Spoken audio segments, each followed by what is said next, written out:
مصطفیٰ جان رحمت پہ لاکھوں سلام، شمع بز میں ہدایت پہ لاکھوں سلام، شمع مصطفیٰ جان رحمت پہ لاکھوں سلام۔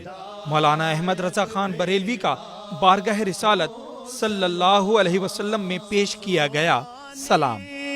گھڑی چمکا طیبہ کا چاند، جس سوہانی گھڑی۔ ایک ایسا لازوال کلام جو 1 صدی سے زائد عرصے سے محافل میلاد کے ساتھ عاشقان رسول کے دلوں پر بھی راج کر رہا ہے۔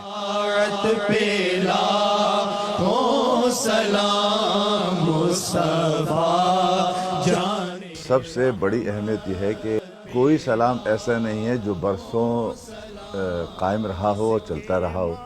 اکثر سلام آتے ہیں اور آگے ختم ہو جاتے ہیں، لیکن مصطفیٰ جان رحمت لاکھوں سلام کی بات یہ ہے کہ یہ ان کے وصال فرمائے 104 سال ہو گئے۔ جہاں میلاد کی محفل ہوتی ہے، جہاں ذکر رسول کی محفل ہوتی ہے، اس کا اختتام مصطفیٰ جان رحمت پر ہی ہوتا ہے۔ ہر شاعر کا اپنا ایک ماسٹر پیس ہوتا ہے، اور یہ مولانا کی شاعری کا وہ نگینہ ہے جو ان کی شہرت کے تاج میں سب سے زیادہ نمایاں ہے۔ یہ ہماری ادبی سطح پر بھی اگر مولانا کی کسی بات کا بہت زیادہ نوٹس لیا گیا ہے تو وہ اس سلام 100 سال سے زیادہ اس کلام کی تصنیف کو ہو گئے، اور 100 سال سے زیادہ اگر کوئی لکھا ہوا لفظ، کوئی لکھا ہوا شعر اپنی پوری معنویت کے ساتھ، اپنی پوری جذباتی کشش کے ساتھ، اپنے پورے جذبے کی توانائی کے ساتھ عوام میں مقبول ہے، خواص و عوام میں، تو یاد رکھیے کہ یہ اس کلام کی اور اس شاعر کی اصل زندگی کی طرف رہنمائی کرتا ہے کہ ہم جب تصور کریں کسی چیز کا اور ذہن میں آ جائے مصطفیٰ جان رحمت پہ لاکھوں سلام، تو یہ شعر کی زندگی اور شاعر کی زندگی کی طرف ایک بڑا اشارہ ہے۔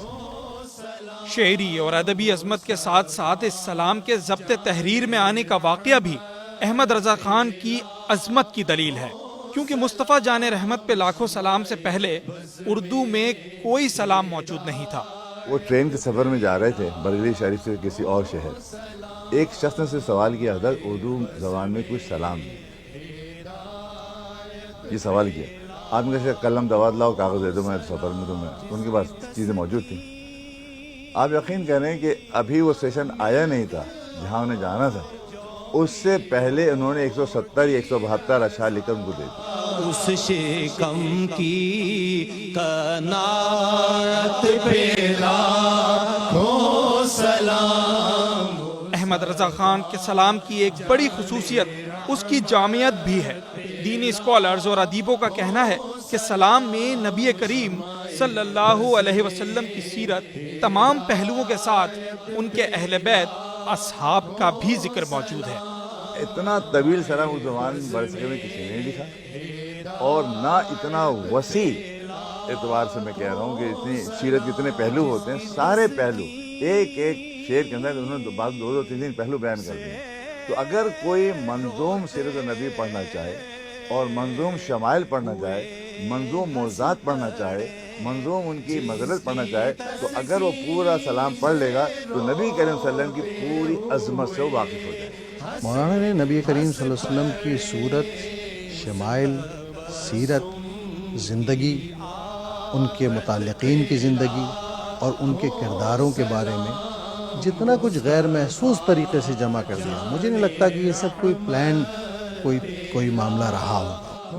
عوام تک پہنچنے کے لیے شاعری کو جس چیز کی ضرورت ہوتی ہے سب سے زیادہ، وہ جذبے کی طاقت ہوتی ہے، جذبے کی سچائی اور قوت، اور دوسرا آپ کے بیان کی صداقت۔ مصطفیٰ جان رحمت پہ لاکھوں سلام، مصطفیٰ۔ اس لازوال سلام میں 170 سے زائد اشعار ہیں، مگر اس کا مقطع شاعر کے عشق رسول صلی اللہ علیہ وسلم کا بھرپور اظہار ہے۔ ہدایت پہ لاکھوں سلام۔ اب ایک مسلمان کا محاصل کیا ہے کہ حضور نبی صلی اللہ علیہ وسلم کو جو میں نے سلام لکھا وہ سن لیں۔ احمد رضا کا محاصل یہ ہے دنیا میں تو میں نے کہا کاش محشر میں جب ان کی آمد ہو ہدایت پہ ہم بھیجیں ہم سب ان کی شوکت پہ لاکھوں سلام، لیکن مجھ سے جو خدمت قدسی ہے مجھ سے خدمت قدسی کہیں ہاں رضا، اور میں کہوں مصطفیٰ جان رحمت اللہ۔ مصطفیٰ جان رحمت مصطفیٰ جان رحمت پہ لاکھوں سلام کے بعد ان گنت شعراء نے سلام لکھے، مگر کوئی سلام احمد رضا خان بریلوی کے کلام جیسا قبول عام حاصل نہیں کر سکا۔ کیمرہ مین ذیشان علی کے ساتھ سعد صابری، سما، کراچی۔